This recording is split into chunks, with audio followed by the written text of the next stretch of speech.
activists. For example, I can tell you about the hippopotamus who will not produce children unless it knows that its environment can cater for those children. And what we often don't do is see ourselves as an evolving talking animal, because there's a lot of harm that we do, a lot more harm than animals do, and we need to see ourselves within that spectrum and understand also that when we say humanity and when we try to bring ourselves under one constitution, we're talking about a whole lot of different people with different values trying to make something of this life. Even the quote you sent us on the ethics being the serum in the blood of all of us humanity, I just think that it's so hard. It's so hard. I think it's a different kind of blood that flows in each of us. Professor, now that I think Beulah has mentioned the Bible, I'm reminded here of Isaiah, Isaiah chapter 1, verse 17 to 19, that says, "Learn to do good, seek justice, correct oppression, bring justice to the fatherless, plead the widow's cause. Come now, let us reason together, say the Lord. Though your sins are like scarlet, they shall be as white as snow. Though they are red like crimson, they shall become like wool. If you are willing and obedient, you shall eat the good of the land." I thought I'm sitting here with a theologian. No, I know. But Prof, before you answer, let us take this call from Parky in Cape Town. Parky, good afternoon and welcome to Rights and Recourse. Mr. Mateza, thank you very much. And special greetings, obviously, to both our guests. And Mr. Mateza, the gentleman you with there in your studio, Professor Musala, he was actually once one of our wardens back in the 90s at the University of Cape Town. And greetings to both of them. Mr. Mateza, this topic today, it's heavy. You said earlier on, insofar as building the community, and I would like to take it further to say it also reminds me of the late Agri-Cluster of the Sowetan when he actually introduced nation building.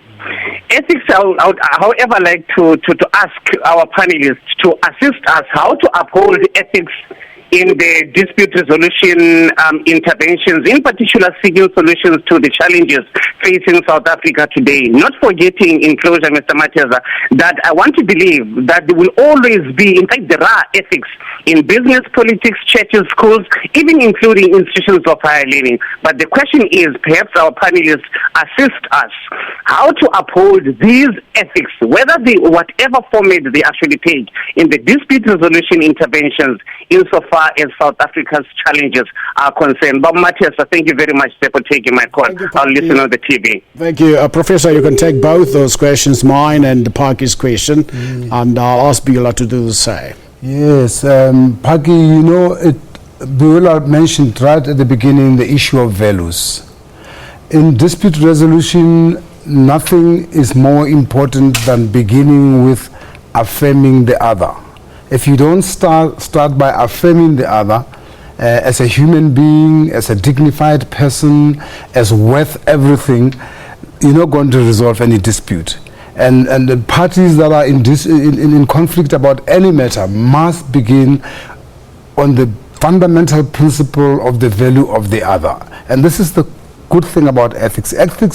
I find ethics difficult. I mean, not least because of what Desmond Tutu is going through at the moment. We're talking about his own death and the ethical dilemma. But I mean, just coming back to the issue that has been raised by Parky, that ethics is not so easy because you may actually be hating the other person.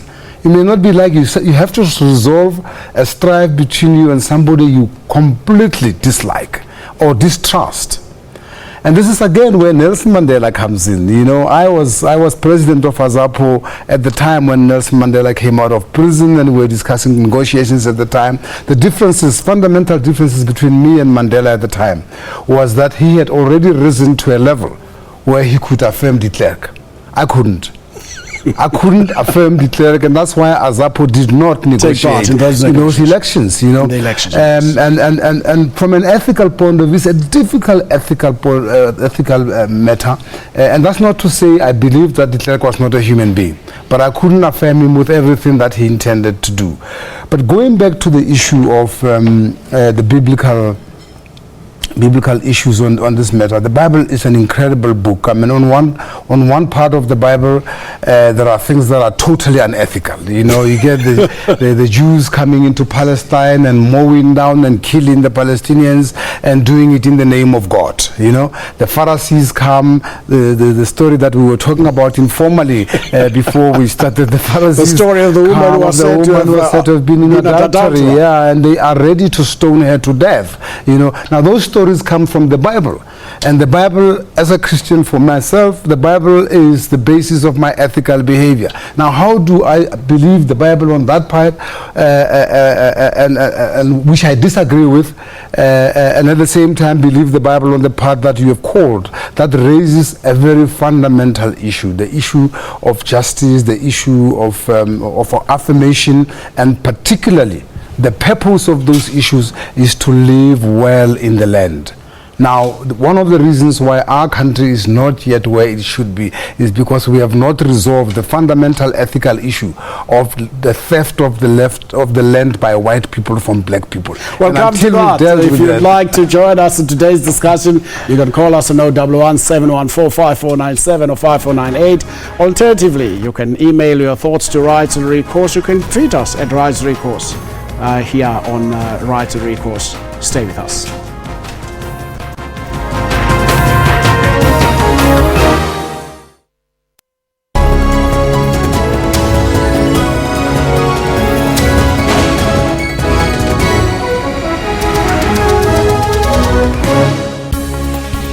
News Today provide news updates giving a wealth of knowledge.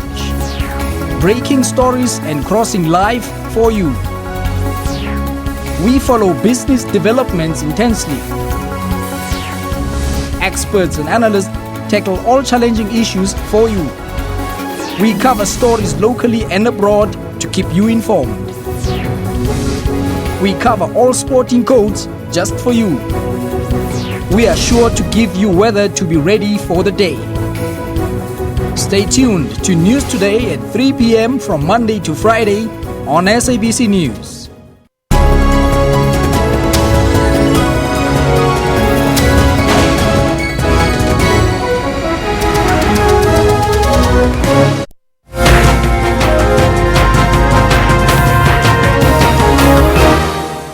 It is the ordinary citizen who should take responsibility for enforcing good governance. But then the public to which the public servants are accountable includes both citizens and the officials, but they are also members of the public. They are members of the public with their own private interests, those of family, of their clique, of their class to which they belong. And Dewey says only through constant watchfulness and criticism of public officials by citizens can a state be maintained in integrity and usefulness. And in a telling comment, he goes on to say, since holding official position does not work a miracle, Father, of transubstantiation, there is nothing perplexing or even disappointing in the spectacle of the stupidities and errors of political behavior by the public office. What Dewey is missing, I suggest, in his proposal is the way in which citizenry, the public, organizes itself for governing on behalf of the state, which is politics.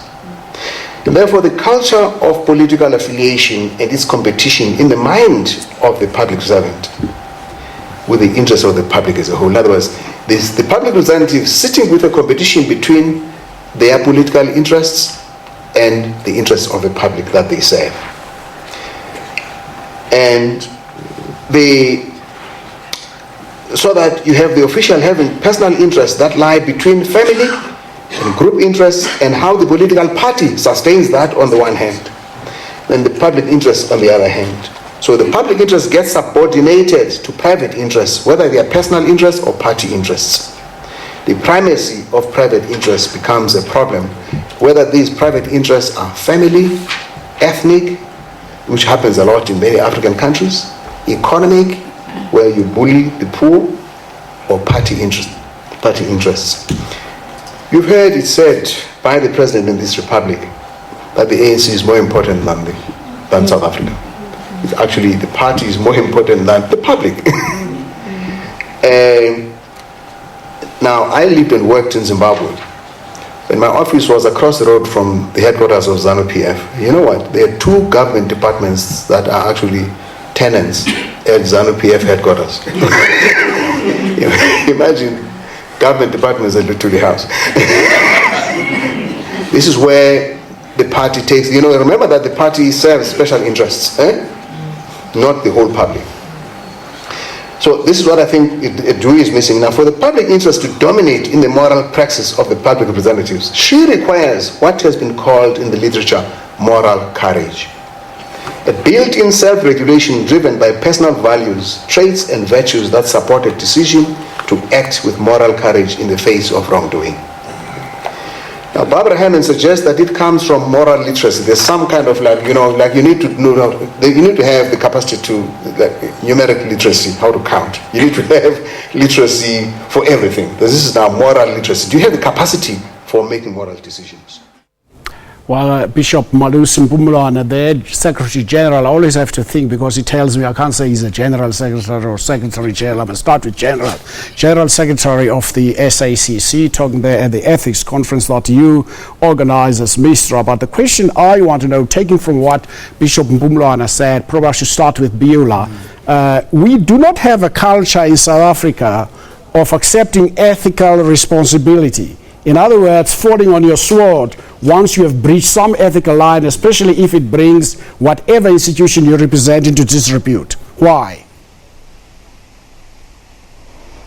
Because we have enough support from the people that surround us, just like he just said, the ANC in this instance is more important than the citizenry at large. If you have enough support, then you have enough people amongst you who will not question you if you have reached that point, then you don't need to, and also you're not looking, your approval, your sense of approval and your sense of denial is beyond anything. It's beyond a kind of reproach.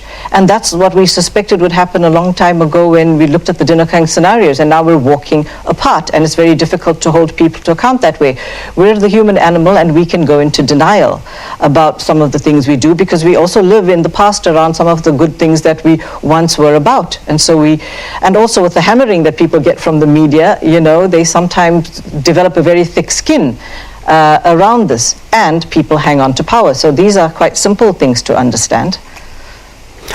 Prof, taking it from there, in any other democracy, we might have seen many of our public representatives, let's take for instance the issue of fees must fall. Whoever is responsible for education would have fallen on his sword in any other democracy and resigned. Yeah. Yes, absolutely. I think that we have not learned to trust ethics beyond personal survival. I think people in other countries, you're more of a hero for falling on your sword than for trying to survive and for trying to protect a job or for trying to protect the people around you. In other countries, people actually will lose people around them. They'll lose the job for not falling on their sword. So there's a dynamic that hasn't happened here, and I suspect it has to do, unfortunately, I continue to be the chief priest of the black consciousness philosophy. And one of the things that has not happened in this country is that we have not liberated ourselves mentally. There has been no true liberation. So when you are truly liberated, and you know that truth matters, that you don't have to be hypocritical, you don't have to lie, that lying doesn't get you anywhere, that's when you are mentally liberated, that you'd rather go to jail than lie. When that has happened, let me give you an example from real life. I ask people, and I think my wife will kill me if I can say she's one of the people, but she is one of the people, and my daughter, who next to my house there's a stop sign. and they don't stop there. So I say, but why don't you stop? They say, but there's no car. I said, no, but the law says you must stop at a stop. They say, you are a priest, you stop even though one is watching you. That's not about being watched by anybody. It's a stop sign. You have to stop there. It's a different attitude towards the ethical responsibility. And that's the thing that calls upon you, without anybody asking you to do so, to fall on your sword. In other countries, people just do that. You lose the elections, you resign. Beulah, taking for what the priest here with me is saying, Professor Masala, there are people who believe that ethics cannot be confused with respecting laws, because some laws can, with hindsight, be found to have been unethical, as we have seen with apartheid, for instance. Well, yeah, that's why I gave up on my BA law. Well, I did it and I got it, but I didn't think that we'd get as much out of legal redress as we can out of developing an ethic and a personal ethic within ourselves. And I think we're seeing that. We're seeing that with the various king codes. We're seeing that in business. And there are rules, there are codes of conduct, there's hope around so many ethical and moral codes. But people, it's really in the end up to a personal transformation and a personal conviction. What is it? This is what we need to study. What is it that causes us to be good? What makes us be a Thuli Madansela, for example? What is it that drives that? And yes, there isn't enough of that education, and there isn't enough of that kind of conviction amongst people, and we need to grow that. And I think that we need to see it. This crisis that we're going through, again, I like to see the bright side of things as an opportunity. And just, if I may quickly go back to a point Professor Masala made earlier, I think I have a different understanding of Old Testament, New Testament at the moment. I've been studying the Bible more recently, having come back to it later in life, and I'm saying that the Old Testament God wanted to be in communion with his people, but he reflected all the things about us that are wrong, that he wanted to get over himself, and this is why there had to be a coming of something new with a simple message, and the simple message was, a new commandment I give unto you, that you love one another as I have loved you, which in many ways it didn't replace the 10 commandments and other rules that are important and for all of us to live by, but it does cause us to look without judgment. I mean, some of us are just less inclined to be confrontational. We avoid conflict. And thank goodness for us, then we have our Chapter 9 institutions and people who are always going to be here to defend our democracy and to fight to defend it. And there are others of us who like to focus on building something new and being creative. And I think that also requires moral courage to just, despite the odds against us and despite the fact that we're walking apart and we get really very, very little support for new ideas and from the public sector and in fact from the private sector, I think that's where the most opportunity lies, that people in South Africa by and large on the ground at grassroots level are still doing wonderfully good things. And I think we should keep holding on to hope. Professor, there can be a conflict. Can I just add, there can be a conflict between law and ethics. As we saw with apartheid, the law has to be a just law. Well, there's still conflict now between law and ethics, because if we believe law is unconstitutional, we take it to a constitutional court. Exactly. But sometimes it could be constitutional and still be unethical. But this is where society and individuals must stand up. Now, this has nothing to do with the laws. Prof, earlier you said you were very happy we raises this issue of the fees must fall. Many people believe that government will get much more from educating the nation rather than saying we can't do this, we don't have the money for this, we don't have the money for, but from educating a nation and educate everybody for free, the government will get much more in the end. I agree 100%, but I want to go further. You gave me the opportunity to do so, so you will take the blame for it. Let's first take this call from Peter from Northern Cape. Peter, good afternoon and welcome to Rights and Recourse. Hello. Yes, Peter. Hello. Yes, Peter, we can hear you. I just want to address this now to Professor Masala. That is now, what Professor Masala is saying is right. You can't at the moment not have land. And not having land, then you talk of ethics. People who are hungry, people who don't have anything economically, they can't be responsible for things like ethics and morality. Firstly, we must address first that now we have the land and we are empowered economically. Then we can start now talking about ethics and whatever. Thank you. Thank you, Prof, before you go there, before you answer Peter, Steve Biko provided relevance and inclusivity when he wrote, as a prelude, wise must be made to realize that they are only human, not superior. Same with blacks, they must be made to realize that they are also human and not inferior. Absolutely. Absolutely. And you know, people accuse the black consciousness movement of being anti-white. Now, there's a definitive statement that shows that what we are against is racism, and only racism. We are not against black people, we are not against white people, we are for black people, but in being for black people, we are for humanity as a whole. But I actually do want to get back to the earlier issue of fees must fall. I don't think we can leave that hanging. My view, stimulated by this discussion this afternoon, I haven't thought about it before, is that actually in the context of the current circumstances in South Africa, fees are actually unethical.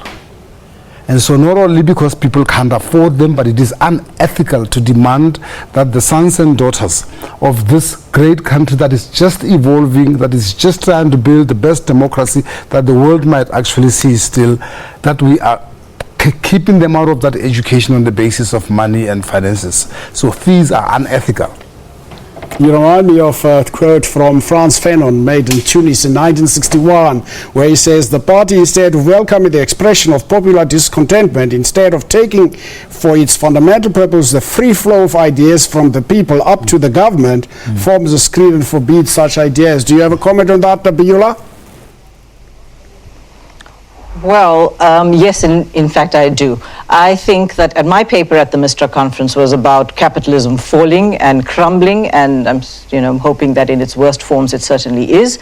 And therefore, it is an opportunity for citizenry to be the people who dictate the agenda going forward in much more important ways, and that would be the deep dialogue. We're talking about bringing in the marginal voice, we're talking about bringing in the concerns of the people, and this speaks to the Fanon and the Paulo Freire things. But while I have the floor, I do want to also raise the fact that black consciousness was an incredibly important part of a lot of our education. It made us the people who we are. It made us, I was a member of the black consciousness movement. I wouldn't be who I am today without that. I wouldn't be who I am today without Khalil Gibran and a few other important ethical readings too.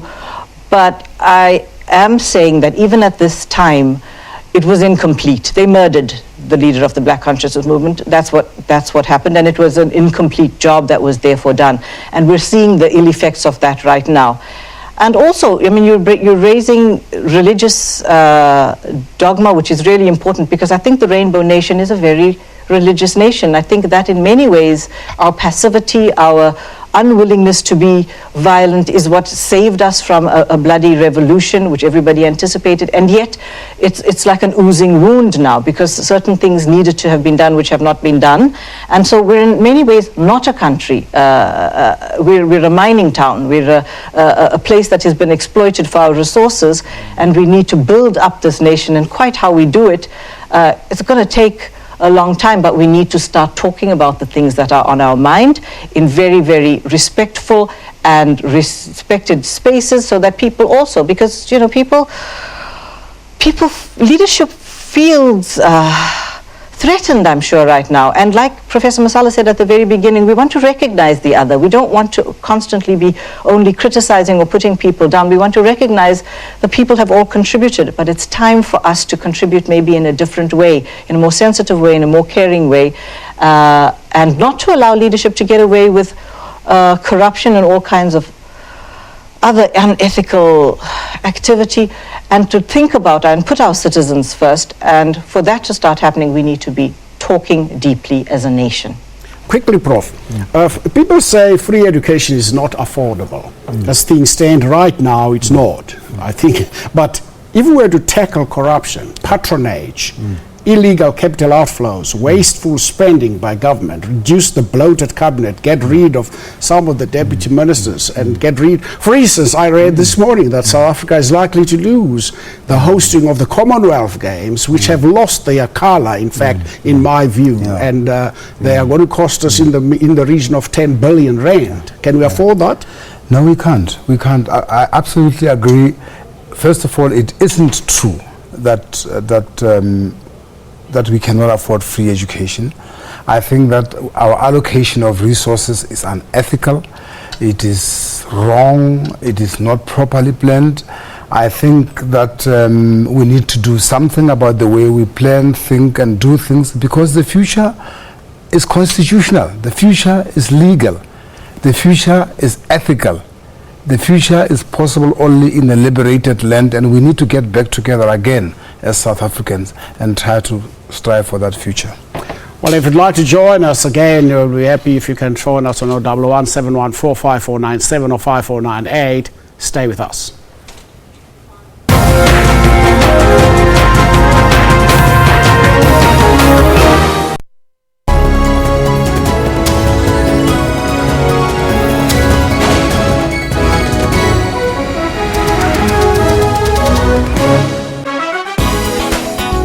If you look at artists, they've got one of the abilities to either form new conversations, they can paint a picture of a country, they can paint a picture of a mindset of a country. The Cape Town-based ballet dancer recently won at the 2016 and 2017 Rolex Mentor and Prodigy Arts Initiative. South African hip-hop right now is sitting at a level where it's Mgutu, Yippee and Roll Up. When you put them all in one room, you actually have like the ultimate super South African fan. And you're watching Trends, do not go anywhere, stay right there. Catch Trends for that 1 hour weekly dose of arts and entertainment news every Saturday from 12 to 1.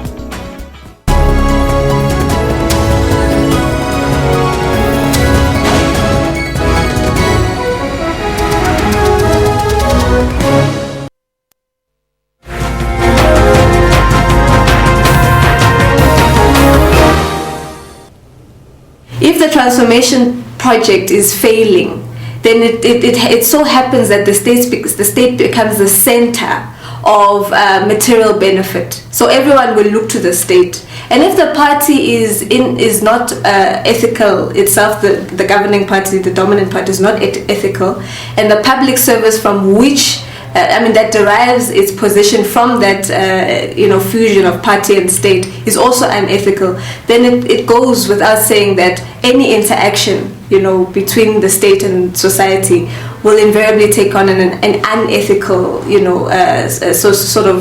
feel. So my argument was that it's not enough to just say it's a partisan. It's because the public service is loyal to a political party, but we also have to look at the broader setting, which is that South Africa is untransformed, and the more South Africa remains untransformed, the material imperative will continue to drive people to unethical behavior, both within the state and outside of the state, as the two interact. Well, Nupumelo Hunji there really takes us really to what we wanted to talk about, which is patronage. But first, let's take this call from Philip from the Free State. Philip, good afternoon and welcome to Rights and Recourse. Good afternoon, Prof. Good afternoon. I wanted to ask one question, and that is whether it would be then regarded as unethical to pay for water, for instance, in South Africa, if one should take this on a higher scale. Thank you.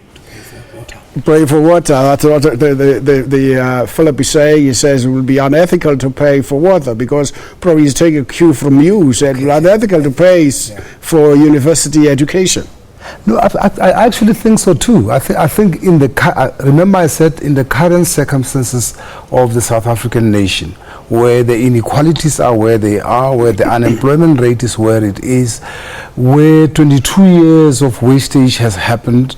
We cannot blame ordinary people in communities and towns and rural areas. It is as unethical to pay for university fees as it is to pay for water. I would say it's unethical. Maybe legal, but it's unethical. Beulah, take it from what Nompumelelo was saying there in that clip. For many people People are working and living informally. Even universal entitlements like child support grants get sucked into the patronage machine into which local party structures have descended. So, for instance, it is not possible to get a child support grant without having proof of address. Without having a proof of address. And when one lives in a shack, there are no utility bills to serve as proof of the address, or to have some. We have heard at times that people say you need to have a party card, membership card, to get a grant. This patronage issue, can we deal with it? Well, it's typical of any government coming in a new democracy like this to use as much power as it can in order to secure the votes and to possibly do that kind of thing. But I think that, it's a pity that William Gumede is not on the show already, because he made some vital points about how this recent local election is changing all of that, with different people running the major municipalities, and this will, the opposition parties, this will lead to a total change in the environment, and with the smaller municipalities will then have less access to the kind of money that allowed patronage to take its root as deeply as it has. So I think we're looking at a future that is going to look a little bit different to that we've seen in the past, and I really do want to, I take her point, and I think we've had 20 years that has got us into this quagmire, but change is on the horizon, and I would like to encourage people to take courage from that and to see this as an opportunity for citizens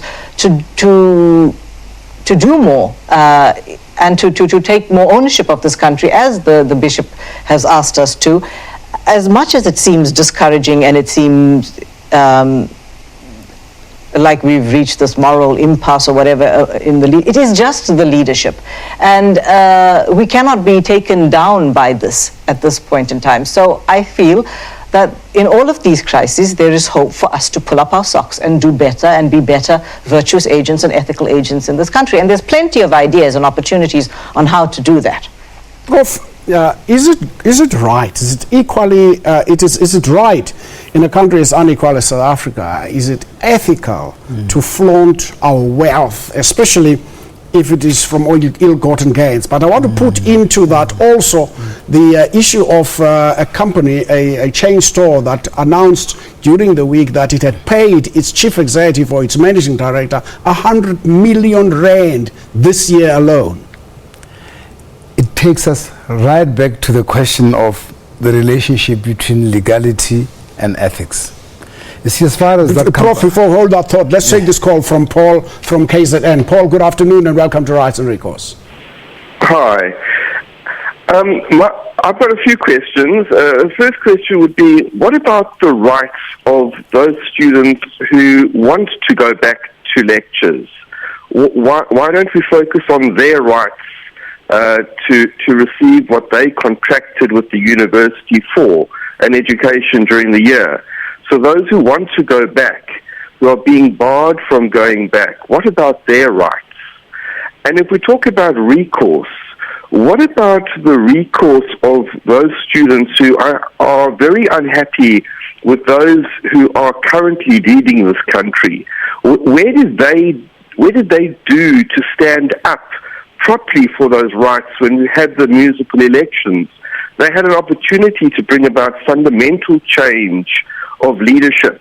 And where were they? Because vast majority of the youth did not take part in this election. So when they have the opportunity to exercise the rights in a normal constitutional manner, they remain silent, and yet they impinge upon other people's rights to learn when they're unhappy.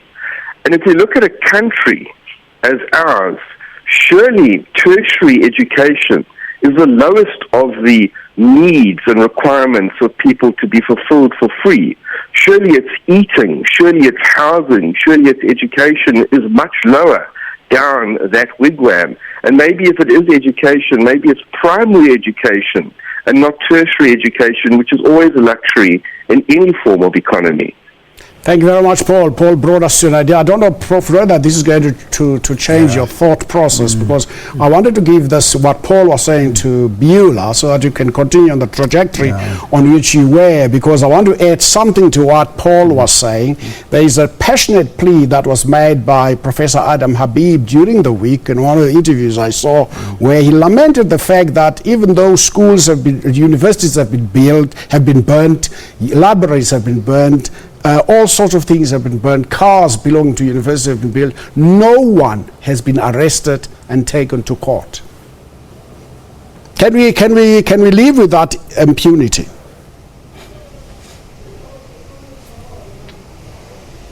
It's on both sides. Beulah, can you hear me? Can you hear us? Did you hear that question? Yeah, I have all three questions in my mind now. I have the one about the exorbitant salaries, and I really wanted to say that yes, in a different country, in Switzerland or in a developed country, it might be ethical to have great salary disparities, but I think it is unconscionable in a country like ours that there isn't a maximum wage, quite frankly, because it is a lot of this money going to people. Yeah, I'm actually speechless that people would take those kinds of salaries. So I think that as a matter of urgency, we should have a kind of, as we have a minimum wage, we need to have a maximum wage, and all of that extra money that should be put into our coffers to kind of do some ethical education. So that's my one point, and I'm sure it's quite unpopular. As far as Paul, was it in KwaZulu-Natal, I completely get what you're saying about the rights of students to continue their education, and we need some creative answers and solutions about how perhaps those students can fulfill their exams and their requirements outside of the university, if that's what it's going to take. But it just takes some creative solutions at the moment. And sadly, this country has so very many different struggles going on at the same time that it's just one up against the other. So I feel for you, and I think that you're absolutely right. But bring us back to the current question. Now, please remind me what the third one was, because I was following it all rather carefully. Well, unfortunately, we are quickly running out of time. I just want to get a final word from the professor. Well, I think the problem we have is the problem of the capitalist state in which we are, because within the context of capitalism, the 100 million rand thing is legal, but it's unethical. Capitalism is unethical as well. So, you've got contradictions that we brought upon ourselves. We shouldn't be running a capitalist state in this country. Well, thank you very much to both my guests. In closing, I would like to borrow from the famous "I Have a Dream" speech by Martin Luther King Jr.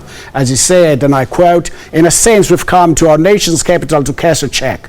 When the architects of our republic wrote the magnificent words of the Constitution and the Declaration of Independence, they were signing a promissory note to which every American was to fall heir. This note was a promise that all men, yes, black men as well as white men, would be guaranteed the unalienable rights of life, liberty, and the pursuit of happiness. It is obvious today that America has defaulted on this promissory note insofar as its citizens of color are concerned. Instead of honoring this sacred obligation, America has given the Negro people a bad check, a check which has come back marked insufficient funds. But we refuse to believe that the Bank of Justice is bankrupt. We refuse to believe that there are insufficient funds in the great vaults of opportunity of this nation.